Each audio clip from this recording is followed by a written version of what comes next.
చంద్రబాబు గారు కేంద్ర ఎన్నికల సంఘానికి లేఖ రాశారు.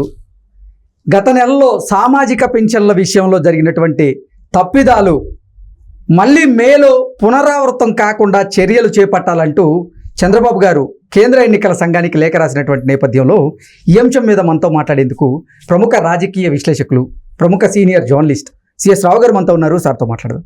సార్ నమస్తే. హలో సార్, చంద్రబాబు గారు కేంద్ర ఎన్నికల సంఘానికి అయితే లేఖ రాశారు.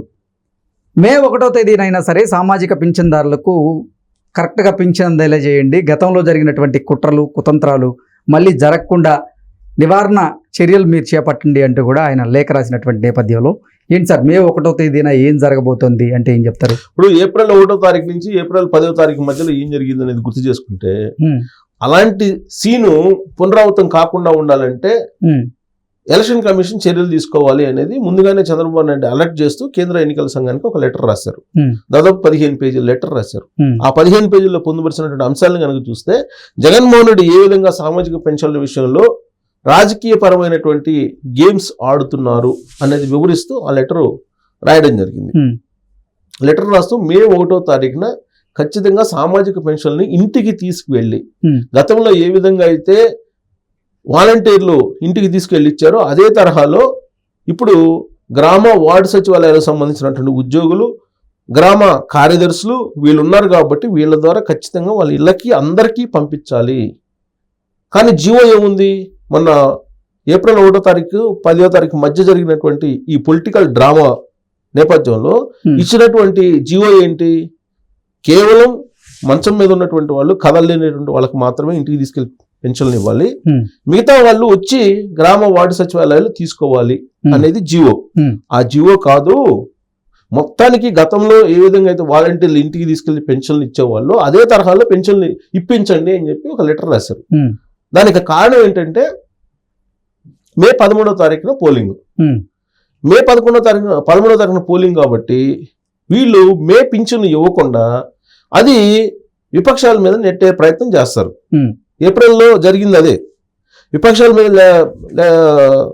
నెట్టేసి, చూసావా వాలంటీర్లను తీసేసేదానికి వీళ్ళు కంప్లైంట్ చేశారు, వాలంటీర్లను తీసేయించారు, వాలంటీర్లు లేనందువల్లనే ఈ మొత్తం పింఛన్లు ఇవ్వలేకపోతున్నాము, కాబట్టి చంద్రబాబు నాయుడు మీకు పింఛన్లు ఇవ్వడానికి ఇష్టం లేక ఇలా చేశాడని చెప్పి చంద్రబాబు నాయుడు మీద నెట్టేటువంటి ప్రయత్నం చేశారు ఏప్రిల్లో. సేమ్ అది ఈసారి ఇంకా కొద్దిగా పరాకాష్ఠకు తీసుకెళ్లి చేసేటువంటి అవకాశం ఉంది.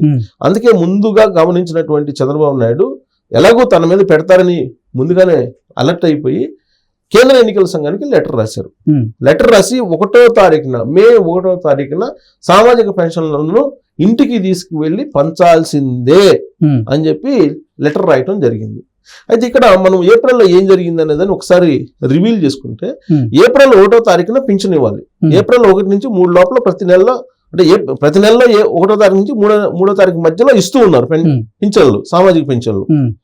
అయితే ఏప్రిల్లో మాత్రం 3వ తారీఖు మేము పెన్షన్లు ఇస్తామని చెప్పి ముందే పేపర్ ప్రకటన చేశారు వాళ్ళు.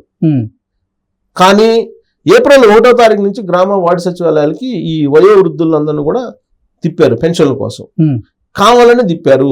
ఈ ఎండల్లో వాళ్ళు వచ్చి అసలు ఏ కోదాన్ని ఎవరన్నా వస్తారా? ఎర్లీ మార్నింగ్ పెన్షన్కి ఎవరన్నా వస్తారా? గ్రామ వార్డు సచివాలయ ఉద్యోగులు వచ్చేదే 10 గంటలకి. ఎర్లీ మార్నింగ్ వచ్చి క్యూలో నుంచోబెట్టి వాళ్ళని చచ్చిపోయేలా చేసి 33 మందిని వాళ్ళు స్వప్రయోజనాల కోసం, రాజకీయాల కోసం ఆ విధంగా వాళ్ళ ప్రాణాలు తీశారు. ఆ సందర్భంగా తెలుగుదేశం పార్టీ, జనసేన వాళ్ళు ఏమన్నారు తెలుసా? మీరు రావద్దు, మిమ్మల్ని మధ్యలో చంపేస్తారు వీళ్ళు, మధ్యలో చంపేసి అది విపక్షాల మీద వేస్తారు కాబట్టి మీరు రావద్దు అసలు పెన్షన్లకి. మీరు పెన్షన్లకు రాకపోయినా సరే మీకు మే నెలలో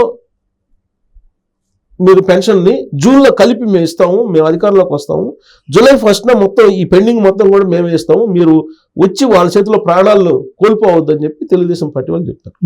వైఎస్ఆర్ కాంగ్రెస్ పార్టీ సంబంధించినటువంటి వాళ్ళు 80+ వృద్ధులు ఎవరైతే ఉన్నారో వాళ్ళని తీసుకొచ్చి కొంతమంది చంపేస్తున్నారు అనేది వాళ్ళ ఆరోపణ. ఆ చంపేసి వాళ్ళని చనిపోవడానికి కారణం ఈ పింఛన్లు ఇవ్వని కారణంగా అని చెప్పి ఇటు నెట్టేస్తున్నారు రాజకీయంగా. కాబట్టి మీరు రావద్దు ఇళ్ల దగ్గర నుంచి. మీకు జూన్ 4వ తారీఖున రిజల్ట్ వస్తాయి.